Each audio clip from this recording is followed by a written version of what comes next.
ہاں جی، 3 جون جو 1947 کا منصوبہ تھا، اس کے مطابق تقسیم ہند کے وقت ایک اختیار دیا گیا کہ وہ جو ریاستیں ان میں سے آزاد رہنا چاہتی ہیں وہ اگر ہلاک نہیں کرتی پاکستان یا بھارت میں سے کسی کا، تو پھر ان کے لیے چاہیے کہ وہ اپنے بارے میں خود فیصلہ کریں، مگر اس کے ساتھ ساتھ انہوں نے کہا کہ وہ کچھ باتیں ایسی ہیں جن کی وہ لازمی طور پر وہ ریاستیں جو ہے پابند ہوں گی۔ تو اس کے لیے کون سی نمبر 1 پہ تھا کہ جغرافیائی محل وقوع نظر انداز نہ ہو، کہ اگر جغرافیائی لحاظ سے اگر اس کو دیکھتے ہیں تو وہ ریاستیں جتنی بھی جس چیز کے ساتھ وہ الحاق کرنا چاہ رہی ہیں تو کیا آیا وہ اس کے ساتھ وہ جڑ رہی ہیں یا نہیں ہیں۔ تو اس کے لیے پھر یہ تھا کہ انہوں نے کہا کہ جغرافیائی محل وقوع نظر انداز نہ ہو۔ دوسرے نمبر پہ جو بات تھی انہوں نے کہا تھا کہ عوام کی مرضی کے مطابق جو الحاق کر رہے ہیں، جس کو جوڑنا ہے اس کو عوام کی مرضی کے مطابق جوڑنا ہے۔ اور اسی اصول کے تحت کیا ہوا کہ بھاولپور، مکران، کلات کی ریاستیں پاکستان میں شامل ہوئیں، جبکہ جوناگڑھ، وناودر اور حیدرآباد کی ریاستوں کو جبراً بھارت نے اپنے ساتھ شامل کیا، اور جموں کشمیر جو تھی وہ متنازع حیثیت اختیار کر گئی۔ نیکسٹ کوسچن نمبر 4 ہے، اب مسئلہ کشمیر کے حل کے لیے سلامتی کونسل کی قراردادوں کے نکات بیان کریں۔ اب جو نکات دیے گئے تھے اس کے بارے میں یہ تھا کہ جنگ فوری طور پر بند کی جائے۔ کیا کہا کہ جنگ جو ہے اسے فوری طور پر بند کر دینا چاہیے، اور اقوام متحدہ کے کمیشن کی نگرانی میں، کہ جو اقوام متحدہ کہہ رہا ہے کہ اس کی کمیشن کی نگرانی میں آزاد کشمیر اور مقبوضہ کشمیر کے درمیان جو ہے وہ جنگ بندی لائن کھینچ دی جائے۔ کیا کیا جائے کہ جنگ فوری طور پر بند کی جائے اور اقوام متحدہ کے کمیشن کی نگرانی میں آزاد کشمیر اور مقبوضہ کشمیر کے درمیان جنگ بندی لائن کھینچ دی جائے۔ نمبر 2 پہ تھا دونوں حکومتیں کشمیر سے اپنی فوجیں ہٹا لیں۔ کیا کریں جی کہ دونوں حکومتیں کشمیر سے اپنی فوجیں ہٹا لیں۔ نمبر 3 پہ اقوام متحدہ کی نگرانی میں استصواب رائے کا انتظام کیا جائے۔ سلامتی کونسل کی قراردادوں کے مطابق جنگ بندی تو ہوگی، لیکن کشمیر کا مسئلہ پاکستان اور بھارت کے درمیان نہ صرف متنازع حیثیت اختیار کر گیا بلکہ کئی جنگوں کا باعث بھی بنا، جس کی وجہ سے دونوں ممالک کے درمیان کئی جنگیں ہو چکی ہیں۔ ٹھیک ہو گیا؟ نیکسٹ آ جاتے ہیں جی کوسچن نمبر 5 کہ قرارداد مقاصد اور اس کی اہمیت بیان کریں۔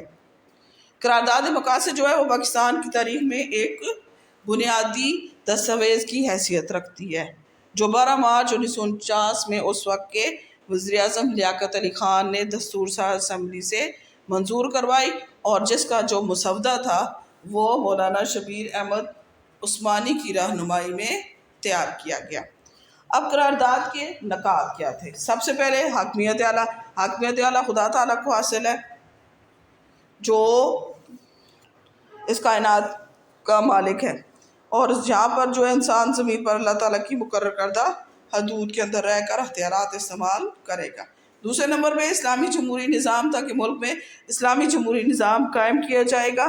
تیسرے نمبر پہ اسلامی اقدار کو فروغ دینا چاہیے، یعنی ملک میں جمہوریت، آزادی، مساوات اور معاشرتی انصاف کو فروغ دیا جائے۔ ملک میں اسلامی تعلیمات کے مطابق زندگی بسر کرنے کے لیے بہتر اور مناسب ماحول فراہم کیا جائے۔ مائنورٹیز کو حقوق دیے جائیں، یعنی اقلیتوں کو برابری کے حقوق دیں۔ فنڈامنٹل رائٹس یعنی بنیادی انسانی حقوق دیے جائیں۔ انڈیپینڈنس آف جوڈیشری یعنی عدلیہ کی آزادی کی ضمانت دی جائے، اور فیڈرل فارم آف گورنمنٹ ہوگا یعنی وفاقی نظام حکومت ملک میں قائم کیا جائے، جس میں صوبوں کو وفاق کے زیر انتظام جو ہے ان کے آئین کی حدود کے اندر صوبائی خود مختاری حاصل ہوگی۔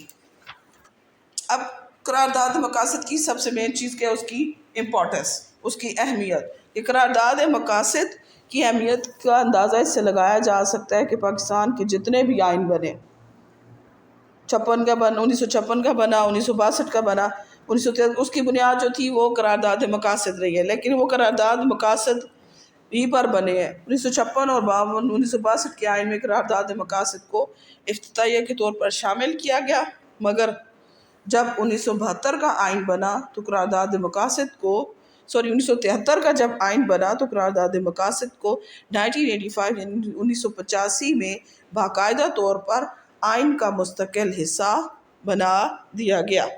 ٹھیک ہو گیا؟ یہ 5 کوسچن تھے۔ نمبر 6 کا تھا کہ 1965 کے انتخابات میں ایوب خان نے کیسے کامیابی حاصل کی؟ 1965 کے انتخابات میں صدارتی جو انتخابات منعقد ہوئے، ان میں ایوب خان جو تھے وہ ان کا مقابلہ کس سے تھا؟ قائد اعظم کی ہمشیرہ فاطمہ جناح کے ساتھ تھا، اور اس میں دونوں سیاست نے حمایت بھی کی، لیکن مغربی اور مشرقی پاکستان کے گورنروں نے بنیادی جمہوریتوں کے ارکان کے علاوہ حکومتی مشینری کو فاطمہ جناح کے خلاف اور صدر ایوب خان کے حق میں استعمال کیا۔ ان تمام غیر اخلاقی اور غیر قانونیت کنڈوں کی وجہ سے کھلا دھاندلی کی وجہ سے فاطمہ جناح الیکشن ہار گئی اور ایوب خان کامیاب ہوئے اور ملک کے صدر بنے۔ ٹھیک ہو گیا۔ نیکسٹ ہمارے پاس آتا ہے معاہدہ تاشکند۔ 6 ستمبر 1965 میں پاکستان اور بھارت کے درمیان ہونے والی جنگ نے نہ صرف پاکستان بلکہ بھارت کو بھی بڑا نقصان ہوا۔ بالآخر اقوام متحدہ اور سوویت یونین نے اپنا کردار ادا کرتے ہوئے جنگ بندی کروا دی۔ جنگ بندی کے بعد امن قائم رکھنے کی کوششوں میں تاشکند ہی میں ایک معاہدہ ہوا۔ سوویت یونین کی ثالثی سے ازبکستان کے شہر تاشکند میں ایک کانفرنس منعقد کی گئی جو 4 جنوری سے 10 جنوری 1966 تک جاری رہی۔ اس کانفرنس میں پاکستان کی طرف سے صدر ایوب خان اور ہندوستان کی طرف سے وزیر اعظم لال بہادر شاستری نے ایک معاہدے پر دستخط کیے جس کے کل 9 نکات تھے، جن میں سے ایک اہم بات یہ تھی کہ دونوں ملکوں کے درمیان باہمی تنازعات کو بات چیت کے ذریعے حل کیا جائے گا۔ اس معاہدے کو معاہدہ تاشکند کہا جاتا ہے۔ جی اب سوال ہمارے پاس آتا ہے کہ 1970 کے عام انتخابات کے کیا نتائج سامنے آئے؟ جنرل یحییٰ خان نے دسمبر 1970 میں عام انتخابات کروائے جن میں سے تقریباً 63 چھوٹی بڑی سیاسی جماعتوں نے حصہ لیا۔ بڑی سیاسی جماعتوں میں پاکستان پیپلز پارٹی، عوامی لیگ، مسلم لیگ، نیشنل عوامی پارٹی، جماعت اسلامی اور جماعت علماء اسلام تھی۔ اب جو یہ الیکشن ہوئے اس کے نتائج کیا ہوئے؟ تمام سیاسی پارٹیوں نے عوام کے سامنے اپنے اپنے منشور پیش کیے، لیکن انتخابی نتائج کے مطابق پاکستان پیپلز پارٹی اور پاکستان عوامی لیگ نے زبردست کامیابی حاصل کی۔ انتخابی نتائج کے مطابق مشرقی پاکستان میں صرف عوامی لیگ نے 169 نشستوں میں سے 167 نشستیں حاصل کی۔ مغربی پاکستان میں پیپلز پارٹی نے 138 نشستوں میں سے 87 نشستیں حاصل کی۔ مشرقی پاکستان سے پیپلز پارٹی نے کوئی نشست حاصل نہیں کی، جبکہ مغربی پاکستان سے عوامی لیگ نے کوئی نشست حاصل نہیں کی۔ مغربی پاکستان کے 2 صوبوں پنجاب اور سندھ سے پیپلز پارٹی کامیاب قرار پائی، جبکہ KPK اور بلوچستان سے نیشنل عوامی پارٹی اور جمعیت علماء اسلام کامیاب قرار پائی گئیں۔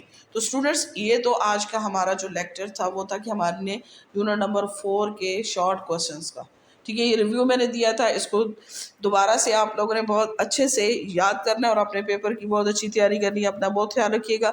اللہ حافظ۔